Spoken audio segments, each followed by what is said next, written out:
Hello guys, now we want to restart our computer and plug in USB into laptop. The system automatically will boot from USB to install a new copy of Windows.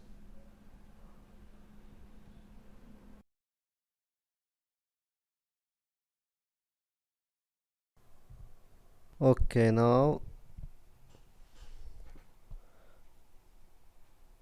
the computer boot from USB, so we can install a new copy of Windows from USB.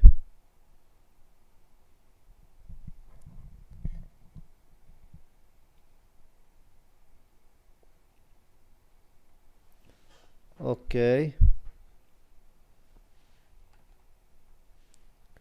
press next and install now.